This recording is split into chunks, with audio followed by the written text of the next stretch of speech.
சரி, அவங்க என்ன நினைச்சாங்க, அவங்களுக்கு என்ன பேச்சு நடந்துங்கிறது நமக்கு யூகங்கள் வேண்டாம். இன்றைய களத்தில் இருந்து பார்க்கும் பொழுது, ராமதாஸ் திமுக பக்கம் சாய்வு கொண்டிருக்கிறார்ன்னு நினைக்கிறீங்களா? இல்ல அந்த மாரி பேசுனாங்கன்னு நான் இல்ல, சொன்னேன். நான் ஆனா உங்கள எனக்கு கேட்கிறேன். வந்து அந்த மாதிரி தோணல.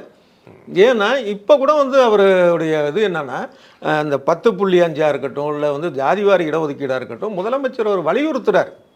இல்லன்னு சொல்லல. அத வந்து கொஞ்சம் மென்மையா ஒரு காலத்துல வந்து இவர்ட்டலாம் போய் நான் பேசணுமா? அப்படின்னு கேட்டவர் தான் ராமதாஸ். யாரா மு.க. ஸ்டாலின் அவர்கள. ஆனா வந்து இப்ப அப்படி இல்ல. கலைஞர் என் நண்பர்.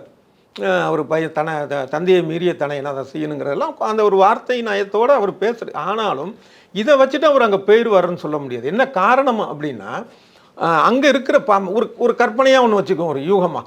இப்போ வந்து பாமகவிலே இவர் தனியாக இருக்கிறார். இந்த நான் சொன்னேன் இல்லையா, ஏற்கனவே ஒத்து வர்றாங்கன்னா அப்படி ஆகலைன்னு வைப்போம். இவர் தனியாக இருக்கிறார். அந்த தனி அணி, ராமதாஸுடைய தனி அணி வந்து திமுக பக்கம் போகிற மாதிரி இருந்தாலும் அங்கே இருக்கிற கட்சி வந்து விசிகே ஏற்றுக்கணும் இல்லையா?